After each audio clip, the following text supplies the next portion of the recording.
ഹൈദരാബാദ് ജ്യൂസിലേക്ക് എല്ലാവർക്കും ഒരിക്കൽ കൂടി സ്വാഗതം. ഇന്നത്തെ വീഡിയോയിൽ ഉണ്ടാക്കി കാണിക്കാൻ വേണ്ടി പോകുന്നത് നല്ലൊരു വെണ്ടയ്ക്കയുടെ റെസിപ്പിയാണ്. ഇത് സദ്യ സ്പെഷ്യൽ വെണ്ടയ്ക്ക റെസിപ്പിയാണ് ഈ കാണിക്കുന്നത്. വളരെ ടേസ്റ്റിയാണ്. നമ്മുടെ ചോറിൻ്റെ കൂടെ കഴിക്കാൻ പറ്റിയ നല്ലൊരു വെണ്ടയ്ക്ക കറിയാണ്. അപ്പോൾ ഈ വെറൈറ്റി ആയിട്ടുള്ള ഈ വെണ്ടയ്ക്ക കറി എങ്ങനെയാണ് ഉണ്ടാക്കുന്നത് നോക്കാം. നമുക്ക് നേരെ വീഡിയോയിലേക്ക് പോകാം. നമുക്ക് ആദ്യമായി കുറച്ച് നല്ല ഫ്രഷ് ആയിട്ടുള്ള വെണ്ടയ്ക്ക ആവശ്യമുണ്ട്. ഒരു സവോള അരിഞ്ഞെടുത്തത് വേണം. കുറച്ച് മല്ലി, കുറച്ച് പച്ചമുളക്, കുറച്ച് വെളുത്തുള്ളി, കുറച്ച് ഇഞ്ചി അരിഞ്ഞെടുത്തിട്ടുണ്ട്. അതുപോലെ തന്നെ ചെറിയ ബൗള് തേങ്ങ ആവശ്യമുണ്ട്. ഒരു വലിയ തക്കാളിക്ക, കുറച്ച് കറിവേപ്പില. നമുക്ക് ആദ്യമായിട്ട് ഈ വെണ്ടയ്ക്ക ഒന്ന് മുറിച്ചെടുക്കാം. ഇതുപോലെ കുറച്ച് വലുപ്പത്തിൽ ഇതേ രീതിയിൽ നമുക്ക് എല്ലാം വെണ്ടയ്ക്കായും ഒന്ന് മുറിച്ചെടുക്കാം. ഇതേ വലുപ്പത്തിൽ തന്നെ നമുക്കെല്ലാം അരിഞ്ഞെടുക്കാം. ഇനി നമുക്ക് ചെയ്യേണ്ടത് ആദ്യം തേങ്ങ ഒന്ന് വറുത്തെടുക്കാം. നമ്മളൊരു ചീനച്ചട്ടിയിലേക്ക് ഇട്ട് കൊടുത്തു. നല്ലതുപോലെ നമുക്ക് ഇളക്കി കൊടുക്കാം.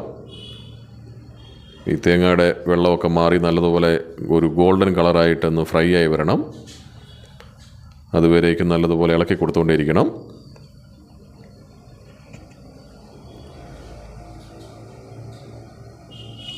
നമ്മൾ എണ്ണയൊന്നും ഒഴിച്ചു കൊടുത്തിട്ടില്ല.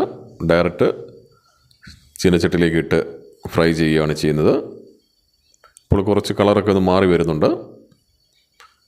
ഈ സമയത്ത് നമ്മളെടുത്ത് വെച്ച നമ്മുടെ മല്ലി ഇട്ട് കൊടുക്കാം.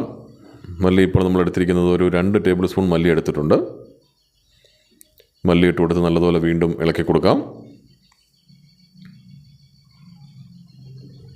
ഇപ്പോൾ കുറച്ചുകൂടെ കളർ മാറി തേങ്ങ നല്ലപോലെ ഫ്രൈ ആയി വന്നിട്ടുണ്ട്. ഈ സമയം നമ്മൾ എടുത്തു വെച്ച ഇഞ്ചി ചേർത്ത് കൊടുക്കാം.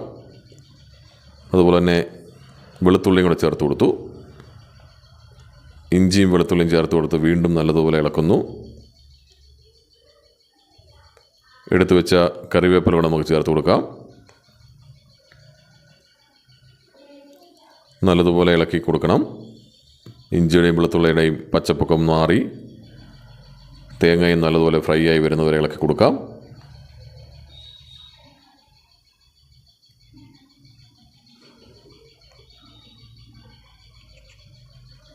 ഇപ്പോൾ തേങ്ങ കുറച്ചുകൂടെ നല്ലതുപോലെ ഫ്രൈ ആയി വന്നിട്ടുണ്ട്. കളറൊക്കെ നല്ലതുപോലെ മാറിയിട്ടുണ്ട്. അപ്പോൾ നല്ലതുപോലെ തേങ്ങ ഫ്രൈ ആയിട്ടുണ്ട്. നല്ല കളറായി.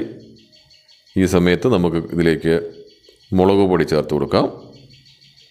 നമ്മൾ 1.5 ടേബിൾ സ്പൂൺ മുളക് പൊടി ചേർത്ത് കൊടുക്കുന്നുണ്ട്. മഞ്ഞൾപ്പൊടി 2 ടീസ്പൂൺ ചേർത്ത് കൊടുത്തു. വീണ്ടും നല്ലതുപോലെ ഇളക്കി കൊടുക്കാം. മുളക് പൊടിയും മഞ്ഞൾപ്പൊടിയും ചേർത്തതിന് ശേഷം വീണ്ടും ഇളക്കി കൊടുക്കാം. മുളക് പൊടി കരിഞ്ഞു പോകരുത്. ഗ്യാസ് ഓഫ് ചെയ്തിട്ട് വേണം നമ്മൾ ചേർത്ത് കൊടുക്കാൻ. അപ്പോൾ നല്ലതുപോലെ ഒന്ന് ഫ്രൈ ആയി കഴിയുമ്പോൾ നമുക്കിത് തണുക്കാൻ വേണ്ടി മാറ്റി വെക്കാം. ഇനി ചെയ്യേണ്ടത് അതേ ചീനച്ചട്ടിയിൽ നമുക്ക് കുറച്ച് എണ്ണ ഒഴിച്ചു കൊടുക്കാം. എണ്ണ ചൂടായി കഴിയുമ്പോൾ നമ്മൾ എടുത്തു വെച്ച വെണ്ടയ്ക്ക അരിഞ്ഞതിട്ട് കൊടുക്കാം. വെണ്ടയ്ക്ക ഇട്ട് കൊടുത്ത് നല്ലതുപോലെ ഇളക്കി കൊടുക്കണം. കാരണം ഈ എണ്ണയ്ക്കകത്ത് കിടന്ന് ഈ വെണ്ടയ്ക്ക ഒന്ന് ഫ്രൈ ആയി വരണം. ഇതിൻ്റെ പച്ചപ്പ് മാറണം.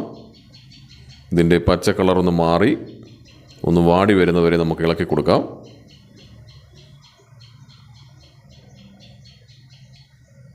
ഇപ്പോൾ കുറച്ച് കളറൊക്കെ ഒന്ന് മാറി വന്നിട്ടുണ്ട്. വീണ്ടും കുറച്ച് സമയം കൂടെ നമുക്ക് ഇളക്കി കൊടുക്കാം.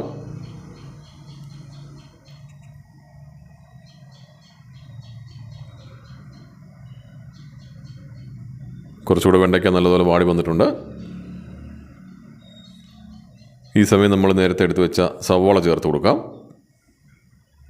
സവോള ചേർത്ത് വീണ്ടും നല്ലതുപോലെ ഇളക്കി കൊടുക്കുന്നു. കുറച്ച് സമയം കൊണ്ട് നമുക്ക് ഇളക്കി കൊടുത്ത് ഇതൊന്നുകൂടെ ഒന്ന് വാട്ടിയെടുക്കണം. എടുത്തു വെച്ച പച്ചമുളകും കൂടെ ചേർത്ത് കൊടുക്കാം. ഇനി ഇതിലേക്ക് നമ്മൾ നേരത്തെ എടുത്ത് വെച്ച തക്കാളിക്ക അരിഞ്ഞതും കൂടെ ചേർത്ത് കൊടുക്കാം.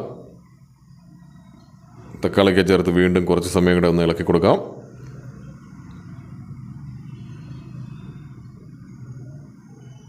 വെണ്ടയ്ക്ക ഒരുവിധം ഒന്ന് ഫ്രൈ ആയി വരണം.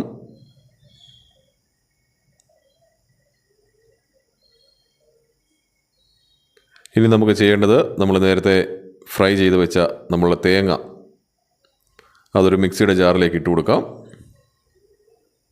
നല്ലതുപോലെ ഇത് പൊടിച്ചെടുക്കാം. ഇപ്പോൾ നമ്മൾ ചെറുതായിട്ടൊന്ന് പൊടിച്ചു. ഒന്നുകൂടെ ഇളക്കിയിട്ട് കൊടുത്ത് നല്ലതുപോലെ ഇത് പൊടിച്ചെടുക്കാം. ഇപ്പോൾ നന്നായിട്ട് പൊടിച്ച് കിട്ടിയിട്ടുണ്ട്. നമ്മളിതിൽ വെള്ളമൊന്നും ചേർത്തിട്ടില്ല, വെള്ളം ചേർക്കാതാണ് നമ്മൾ പൊടിച്ചെടുത്താണ്. ഇപ്പോൾ നമ്മൾ വെണ്ടയ്ക്ക നല്ലതുപോലെ വെന്തിട്ടുണ്ട്. ഒന്ന് ഇളക്കിയിട്ട് കൊടുക്കാം.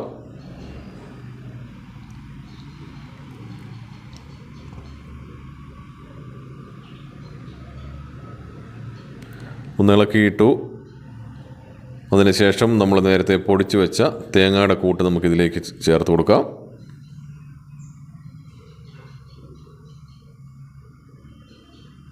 തേങ്ങ ചേർത്ത് വീണ്ടും നല്ലതുപോലെ ഇളക്കിയിട്ട് കൊടുക്കാം. നമ്മൾ ഇതുവരെയും വെള്ളമൊന്നും ചേർത്ത് കൊടുത്തിട്ടില്ല. നന്നായിട്ട് ആ തേങ്ങയുടെ കൂട്ട് വെണ്ടയ്ക്കയിലേക്ക് പിടിക്കണം. അതുപോലെ നല്ലതുപോലെ ഇളക്കിയിട്ട് കൊടുക്കാം. കുറച്ച് സമയമെടുത്താണ് ഈ കറി ഉണ്ടാക്കുന്നത്. ഇനി ആവശ്യത്തിന് വെള്ളം ചേർത്ത് കൊടുക്കാം. ഇപ്പോൾ നമ്മൾ മിക്സിയുടെ ജാറ് കഴുകി വെള്ളം ഒഴിച്ചു കൊടുത്തു. ഒന്നുകൂടെ ഇളക്കി കൊടുക്കാം. ഇത് കുറേ സമയമെടുത്താണ് ഉണ്ടാക്കുന്നത്. നമുക്ക് പെട്ടെന്ന് ഉണ്ടാക്കാൻ പറ്റുന്ന ഒരു കറിയല്ല. ഇനി നമുക്കിതിലേക്ക് ആവശ്യത്തിന് വെള്ളം ചേർത്ത് കൊടുക്കാം. ഞാനിപ്പോൾ ഇവിടെ കുറച്ച് ചാറായിട്ടാണ് ഉണ്ടാക്കുന്നത്.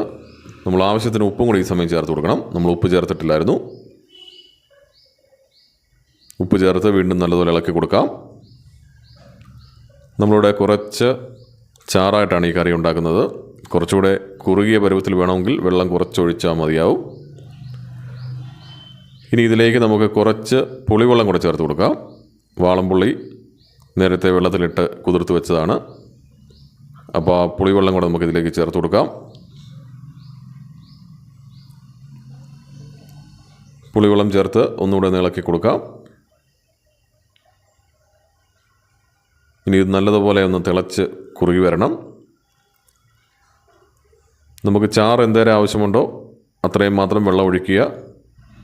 നല്ലതുപോലെ കുറുകി വേണമെന്നുണ്ടെങ്കിൽ കുറുകി തന്നെ എടുക്കാം. ഇപ്പം ഞാനിപ്പോൾ ഗ്യാസ് ഓഫ് ചെയ്തു. ഇതിലേക്ക് കടുക് വറുത്തതും കൂടെ നമുക്ക് ചേർത്ത് കൊടുക്കാം. കുറച്ച് ചാറായിട്ടാണ് ഞാനിവിടെ എടുത്തിരിക്കുന്നത്.